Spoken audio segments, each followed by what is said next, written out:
శ్రీరామచంద్రాయ నమః. Social post TV ప్రేక్షకులకు నమస్కారములు. లోకంలో దశరథ మహారాజుకి మామూలుగా మనందరం అనుకోవటం కౌసల్య, సుమిత్ర, కైకేయి ముగ్గురు భార్యలనే కదా మనందరికీ కూడా ప్రచారము. కానీ రామాయణాన్ని మనం నిశితంగా పరిశీలిస్తే దశరథ మహారాజుకి 350 మంది భార్యలు ఉన్నారటండి. చూడండి, వాడు ఎంత కామాతురుడో, ఎంత కామయేష క్రోధయేష అని చెప్పేసి మరి ఇది అసలు ఇంకొక విషయం, ఇది ఎలా తెలిసింది అనేది అసలు విషయం. ఇప్పుడు ఈ 350 మంది భార్యలు ఉన్నారు అనే విషయం రామాయణంలో ఉందా అంటే ఉన్నదండి. రామాయణంలో ఎక్కడ ఉన్నది అంటే బతిలాడుతున్నాడు ఈ కైకను, అమ్మ రాముడికి వదిలేవే మా రాముడిని, వాళ్ళు లేకపోతే నేను బతకలేనే, నా ప్రాణాలు పోతాయి, నీకు వైధవ్యం వస్తుంది, నువ్వు విధవరాలు అవుతావు అని చెప్పిన ఏమీ అసలు కనికరం అనేది చూపెట్టలేదండి. అంత గట్టిగా ఎందుకని అక్కడ ఆ దైవ సంకల్పంలో గట్టిగా పట్టుకొని ఉంది కైక నెత్తి మీద.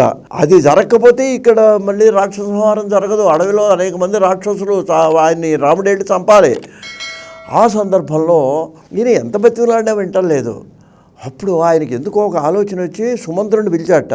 ఒరే, మన అంతఃపురాలకు వెళ్ళి నా భార్యలందరినీ పిలుచుకురారా ఇక్కడికి అన్నట్ట. వాళ్ళందరన్నా చెప్తే వింటుందేమో ఈవిడని చెప్పి అప్పుడు సుమంత్రుడితో అంటాడు, నాకున్నారు కదా, సంస్కృతంలో ఏమంటాడు, అర్ధ సప్త శతాస్తాస్యు ప్రమదా. అర్ధ సప్త శత, సప్తశత అంటే 700, దాంట్లో అర్ధ అంటే 350 మంది. నాకున్నటువంటి 350 మంది భార్యలను కూడా ఇక్కడికి పిలుచుకురా అన్నారండి సుమంత్రుడిని. వీళ్ళు వరుసగా అందరినీ పిలుచుకొచ్చాడు. వాళ్ళందరూ వరుసగా ఈయన చుట్టూ నిలబడ్డారు.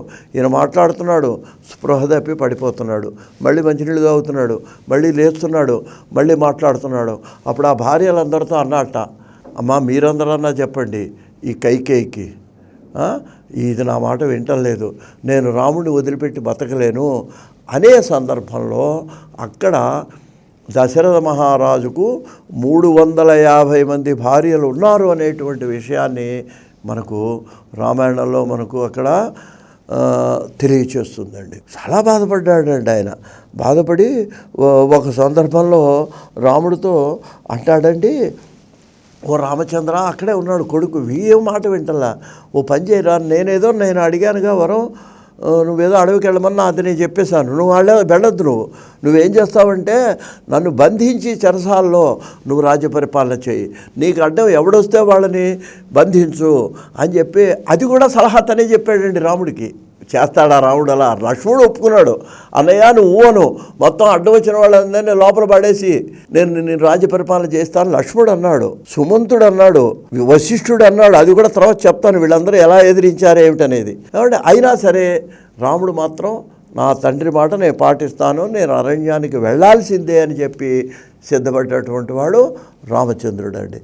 ఈ సందర్భంలో 350 మంది భార్యలు ఉన్నారనే విషయం మనకు రామాయణం ద్వారా తెలుస్తుందండి. మరి ఇక్కడ ఇంకొక విషయం కూడా మనం గమనించాలండి. ఏమండి, అసలు ముహూర్తం పెట్టారండి ఆ రోజు రాత్రి, తెల్లవారితే పట్టాభిషేకం.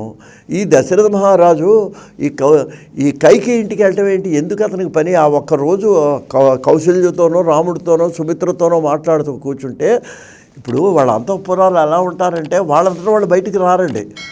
వాళ్ళ అంతఃపురానికి వీళ్ళు వెడితేనే వాళ్ళు మాట్లాడతారు. ఇప్పుడు కైక దగ్గరికి దశరథుడు వెళ్ళాడు కాబట్టి ఆవిడ కోరిక కలిగేది, అంతేగాని ఆవిడ పరిగెత్తుకొని వచ్చేసి మళ్ళాగా మనకు ఏదైనా పని ఉంటే వాళ్ళ దగ్గరికి వీళ్ళు అలా వాళ్ళు వెళ్ళరు. ఈ దశరథుడు కనుక అసలు ఆ కైకి ఇంటికి వెళ్లకుండా ఉంటే పట్టాభిషేకం అయిపోయేది. ఎందుకు వెళ్ళాడు? ఆ ఆఖరి భార్య అంటే కోరిక, ప్రేమ. ఆ రోజు కూడా ఆవిడని చూసి ఆవిడతో మాట్లాడాలి, ఆ కోరిక అతను కొంప ముంచింది. ఓ సందర్భంలో విశ్వనాథ సత్యనారాయణ గారు అంటారండి, దశరథుడు అన్నట్టుగా ఒక కల్పన చేశాడండి ఆయన. రాముడితో అంటున్నట్టు ఆయన, ఓ రామచంద్ర, నీకు మరి ఒక్కడు జన్మము కలిగేనేని, ఓ రామ, నీకు మరి ఒక్కడు జన్మము కలిగేనేని, ఒక జన్మ కనుక నీకు ఉంటే కామ పరతంత్రుని తండ్రిగా ఎన్నుకోకుము.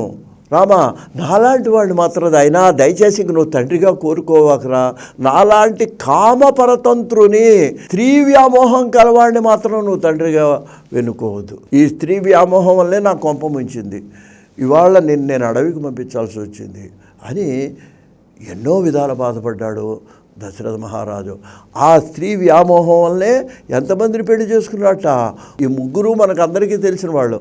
వీళ్ళు కాక 350 అంతఃపురాలు, 350 మంది భార్యలు కూడా దశరథుడికి ఉన్నాడు అనేటువంటి విషయాన్ని రామాయణంలోని ఈ చిన్న సంఘటన ద్వారా మనకు తెలియచేస్తున్నది. స్వస్తి.